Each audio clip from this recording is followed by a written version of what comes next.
See, I invite all of you for this.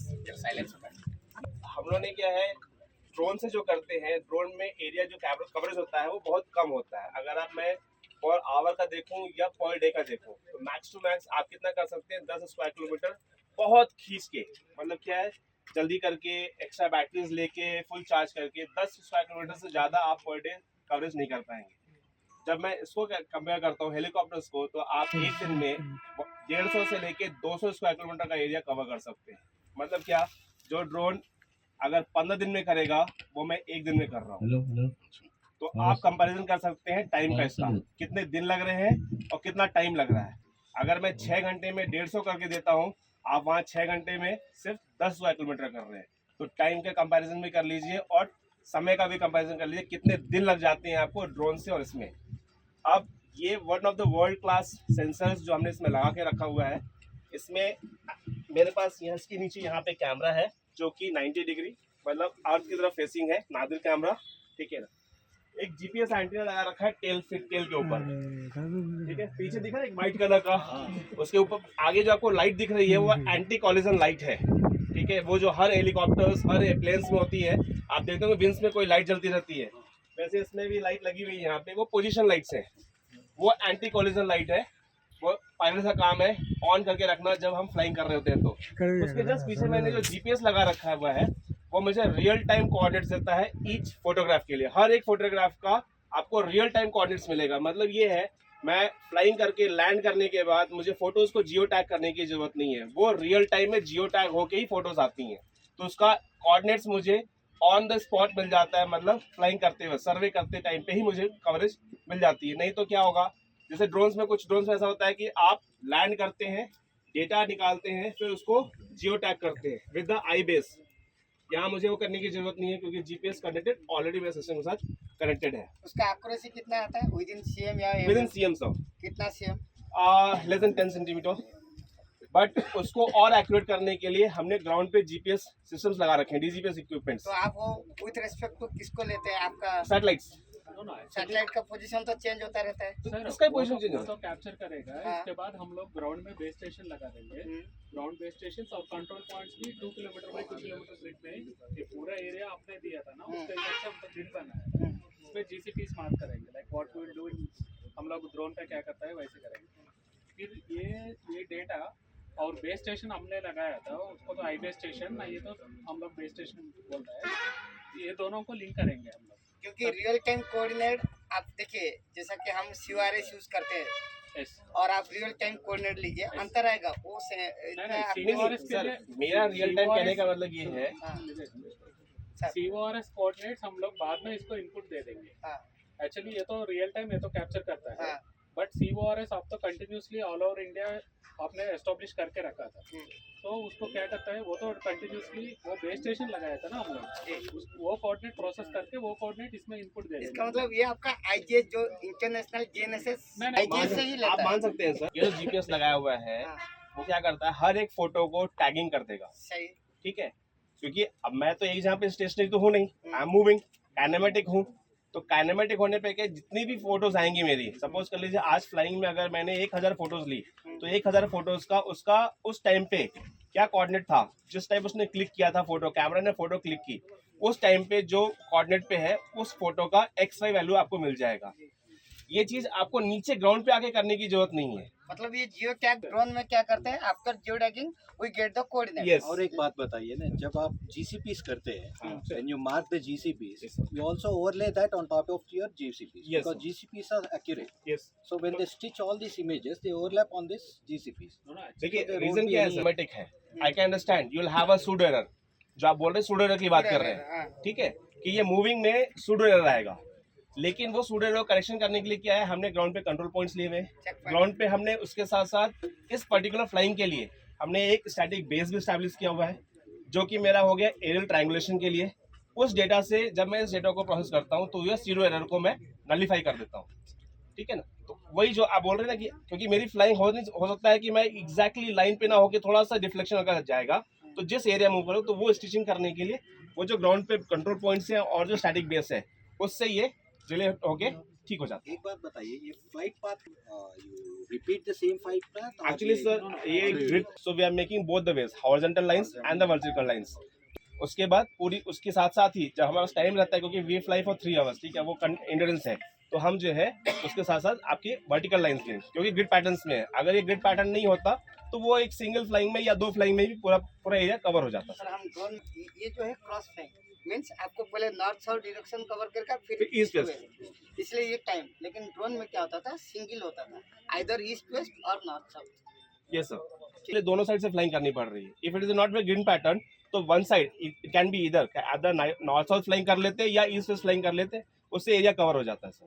और parameters दिए में 80-70 ओवरलैप, इट इज वे मोर की जो है इतना ज़्यादा ओवरलैप है, कितने सारे कॉमन पॉइंट्स हो जाएंगे कि आप फीचर आराम से एक्सट्रैक्ट कर सकते हैं। बहुत ज़्यादा वो फीचर्स आपको मिल जाएंगे उसके अंदर एक इमेज से दूसरी इमेज। क्योंकि अगर 80% ओवरलैप का मतलब क्या है, अगर एक मेरी इमेज 1 सेंटीमीटर की है तो दूसरी इमेज ऑलरेडी उससे 80 mm ओवरलैप्ड है, फिर जो तीसरी इमेज होगी वो उससे 80 mm ओवरलैप्ड है। मतलब क्या, इतना ज़्यादा ओवरलैपिंग से क्या होगा, आप एक इमेज का सिर्फ 20 mm ही खाली ले रहे हैं, दूसरी इमेज से अनदर 20 mm लेंगे, फिर तीसरी इमेज से 20 mm, तो जब 5 इमेज बनाएंगे तब जाके आपका 1 सेंटीमीटर स्क्वायर। 80% बोलता है एक कॉमन पॉइंट 5 फोटोग्राफ। और साइड लैब में 70% है। मतलब क्या, हर इमेज का 30-30-30 करके, मतलब अगर मैं 4 इमेज लूंगा तब जाके मैं इधर की 5 इमेज और इस साइड लैब से 4 इमेज लूंगा तो जाके मेरा एक जो है स्क्वायर मीटर का जो है सेंटीमीटर का इमेज निकल के आएगा। तो बहुत ज्यादा कॉमन फीचर्स हैं व्हाट इसमें। Is your plan to photo? 2 sorties मतलब 3 आवर्स की 2 सॉर्टी होंगी। मेरा कोडंगल का एरिया मैक्सिमम हो सकता है कि 3rd सॉर्टी में भी 1 घंटे की हो, जिसमें मेरा कोडंगल एरिया पूरा कंप्लीट हो जाएगा। You need any permission? Yes sir, we need agent for flying के लिए। तो once we get the AOI, मतलब एक क्लाइंट से AOI मिल जाता है, फिर क्लाइंट से एक लेटर ऑफ अवार्ड मिल जाता है, उसके बेस पे हम DGCA में एप्लीकेशन फाइल करते हैं। You might have already finalized. On that we file a DGCA application। DGCA application में फाइल करके हम उनको अपना एरिया भी बताते हैं, कौन कौन सा रीजन में हम फ्लाइंग करने वाले हैं। Then we after getting that we will apply for the NOTAM, क्योंकि एयर में हम यहाँ से खड़े होकर नहीं देख पाते कितना traffic. Survey of India Hyderabad से हूँ। जैसे हमको जो काम दिया गया है कि सर ने जैसा बताया, नक्शा प्रोजेक्ट का मुख्य उद्देश्य है। इससे पहले एक प्रोजेक्ट हो चुका है अमृत और स्वामित्व, ये तीसरा है नक्शा। नक्शा जो है ये अर्बन एरिया के लिए खास करके, जैसे आपका अमृत जो था कुछ सिलेक्टेड टाउन में था, स्वामित्व था कुछ आबादी एरिया के लिए, लेकिन आपका जो नक्शा है स्पेशली म्यूनसिपैलिटी टाउन के लिए। तो इससे क्या होगा, सबसे बड़ी बात है जो लैंड रिकॉर्ड का डिस्प्यूट है, इससे वो बहुत कुछ समाधान हो जाएगा, सॉल्व हो जाएगा। सेकंड में इससे इनका जो फाइनल आउटपुट आएगा, जो हमारा सर्वे ऑफ इंडिया इसमें इन्वॉल्व है, इनका जो एरियल फोटोग्राफी ले रहे हैं हम उसको वेरीफाई भी करेंगे, हमको जो जिम्मेदारी दिया गया है उसको करेंगे। और इसका फाइनल आउटपुट जो GIS बेस क्या मैप आएगा वो भी अपलोड होगा, जिससे कि जनता का भी भला होगा, रेवेन्यू डिपार्टमेंट का भी अच्छा होगा, और ये सबका फॉर फर्दर फ्यूचर प्लानिंग में भी बहुत काम आएगा। तो मेरा सबसे अनुरोध है आप लोग सब इसको सहयोग करिए और इसको अच्छा से सफल होने में सहायता करिए। धन्यवाद। पावर डिस्ट्रीब्यूशन यूनिट है, ये एयरक्राफ्ट से 28 वोल्ट्स का पावर लेता है, ठीक है, एयरक्राफ्ट से लेता है। इसके लिए इसीलिए इसमें कोई एक्सटर्नल बैटरी नहीं है, ये जो भी चलता है वो सारा का सारा एयरक्राफ्ट पावर से चलता है। कितना देर तक चलेगा? ये चलेगा आपका 3 साल, ये जब तक एयरक्राफ्ट में फ्लाइंग कर रहा हूँ पूरा। वो आपका जनरेटर? यस, ये एयरक्राफ्ट से पूरा पावर लेता है। इसके लिए तो सबसे बड़ी बेनिफिट ये है कि मुझे बैटरी चार्ज करके नहीं रखनी है कि बैटरी लेके लगाना है, एक्सटर्नल कब बंद हो गया फिर दूसरा लगाओ फिर वापस बुलाओ, ठीक है ना। तो ये ड्रॉबैक से वो 1 घंटा से पहले निकाल के रिचार्ज। यस, हाँ, तो ये एयरक्राफ्ट से पावर लेगा, ठीक है ना। एयरक्राफ्ट से पावर लेने के बाद जब मुझे उन्होंने पायलट ने बता दिया कि आप पावर ले सकते हैं, तो मैं इसको ऑन करूंगा। इसके ऑन करने के बाद सेंसर में भी पावर चली जाएगी, सेंसर में पावर आ जाएंगे। सेंसर में पावर आने के बाद मैं सारा सेटअप अपना क्या एक फाइल फोल्डर पाथ कि कहाँ पे इमेज स्टोर करनी है, क्या नाम से स्टोर करनी है, किस डेट पे है। जैसे आज फ्लाइंग कर रहा हूँ, आज 18th है, तो मैंने क्या दे दिया 2025-02-18 और आपका फ्लाइट नंबर ये दे दिया। तो क्या होगा, इमेज उसी नंबर से आता जाएगा, सेम नंबर से वो सेव होता जाएगा, वो इस हार्ड ड्राइव में सेव होता रहेगा। 3 घंटे की फ्लाइंग करने का जब लैंड करेंगे लिए, उसके बाद जब स्विच ऑफ हो जाएगा हम ये हार्ड ड्राइव निकाल लेंगे, रूम पे जाएंगे, वहाँ पे डेटा को डाउनलोड करेंगे हार्ड ड्राइव में, तो उसे क्रॉस चेक करेंगे कि जितना इमेज आया है इसमें वही इमेज मैंने ट्रांसफ़र किया हुआ है, वो ट्रांसफ़र करने का ऑफिस में भेज देंगे। ये पूरा प्रोसेस यही है। ड्रोन में टेकअप से पहले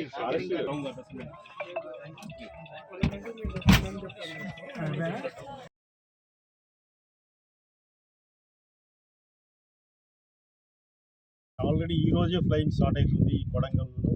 సో 2-3 రోజులు జరగవచ్చు. 2-3 రోజుల్లో కంప్లీట్ అవుతుంది ఫ్లయింగ్ వరకు. మిగతా ప్రాసెస్ అంతా కంటిన్యూస్గా జరుగుతూనే ఉంటుంది. विभाग सर्वे ऑफ इंडिया हैदराबाद से हूँ। जैसे हमको जो काम दिया गया है कि सर ने जैसा बताया, नक्शा प्रोजेक्ट का मुख्य उद्देश्य है। इससे पहले एक प्रोजेक्ट हो चुका है अमृत और स्वामित्व, ये तीसरा है नक्शा। नक्शा जो है ये अर्बन एरिया के लिए खास करके, जैसे आपका अमृत जो था कुछ सिलेक्टेड टाउन में था, स्वामित्व था कुछ आबादी एरिया के लिए, लेकिन आपका जो नक्शा है स्पेशली म्यूनसिपैलिटी टाउन के लिए।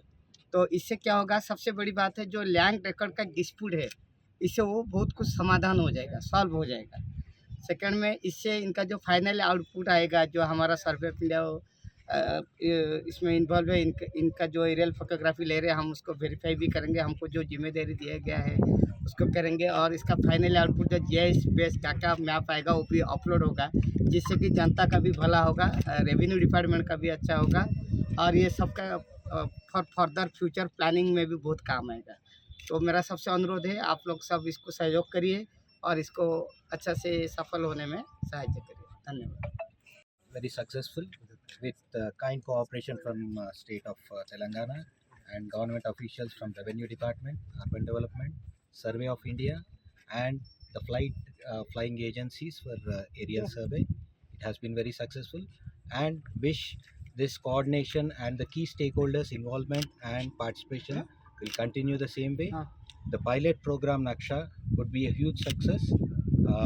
Thank you for this arrangements and grand success of the event. ప్రభుత్వాల సహకారంతో ఏర్పాటు చేయబడిన నక్ష ప్రోగ్రాంకు వచ్చేసిన కేంద్ర ప్రభుత్వ మరియు రాష్ట్ర ప్రభుత్వ సర్వే అధికారులకు మరియు అడిషనల్ కలెక్టర్ సుధీర్ సార్ గారికి మరియు గడా ఆఫీసర్ వెంకటరెడ్డి సార్ గారికి మరియు జిల్లా సర్వే అధికారి రామరెడ్డి సార్ గారికి మరియు ఎంఆర్ఓ సార్ గారికి మరియు వేదికను అలంకరించిన పెద్దలకు మరియు ఇక్కడికి విచ్చేసిన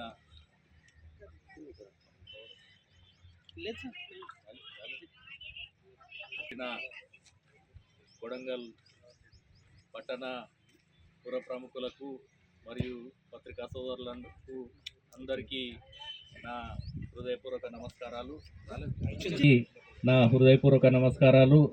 మరియు తెలంగాణ రాష్ట్రంలో సెలెక్ట్ చేయబడ్డ 10 పట్టణాల్లో మన కొడంగల్ పట్టణాన్ని సెలెక్ట్ చేసినందుకు మన గౌరవ ముఖ్యమంత్రి రేవంత్ రెడ్డి గారికి మరియు మన నియోజకవర్గ ఇన్ఛార్జ్ తిరుపతి రెడ్డి గారికి మన కొడంగల్ పట్టణ ప్రజలందరి తరఫున ధన్యవాదాలు తెలుపుతున్నా. ముఖ్యంగా ఈ నక్ష చేయడం వల్ల ఇప్పుడు ఇంతకుముందు అధికారులు అన్ని విషయాలు వివరించారు. మన పట్టణంలో మన పక్కాగా భూ హక్కులతో పాటు ఎవరు నిజమైన యజమాని అనేది పక్కాగా నిర్ధారించబడుతుంది. ఏమైనా సమస్యలు ఉంటే పరిష్కారం అవుతాయి. మరియు నాలాలు కానీ పార్కులు కానీ ప్రభుత్వ స్థలాలు కానీ కబ్జాకు గురి కాకుండా భవిష్యత్తులో ఏమైనా ప్రాజెక్టులు కానీ ఏదైనా బిల్డింగ్స్ కానీ నిర్మాణానికి అవసరమైతే ప్రభుత్వ స్థలాలు ఎక్కడెక్కడ ఉన్నాయనేది అన్నీ అందుబాటులోకి వస్తాయి. మరియు ఇంకో విషయం ఏం చెప్పిందంటే ఈ కొడంగల్ మున్సిపల్ పరిధిలోని అన్ని భూములకు కూడా సర్వే జరుగుతుంది. ప్రతి ఆస్తికి ఒక యూనిక్ నెంబర్ వస్తుంది అని చెప్పి అధికారులు చెప్పిండ్రు. ఆ విధంగా చేయడం వల్ల అన్ని సమస్యలు పరిష్కారం అవుతాయి. భూ సరిహద్దులు కూడా అన్నీ నిర్ణయించబడతాయి. అన్ని భూ సంబంధమైన వివాదాలు పరిష్కారం అవుతాయి. చాలా మంచి పరిణామం. మనమందరం దీనికి సహకరించి ఈ కార్యక్రమాన్ని సద్వినియోగం చేసుకోవాలని చెప్పి ఈ సందర్భంగా మీ అందరికీ మనవి చేసుకుంటూ ఈ అవకాశం ఇచ్చిన మీ అందరికీ కృతజ్ఞతలు చెప్తున్నాను.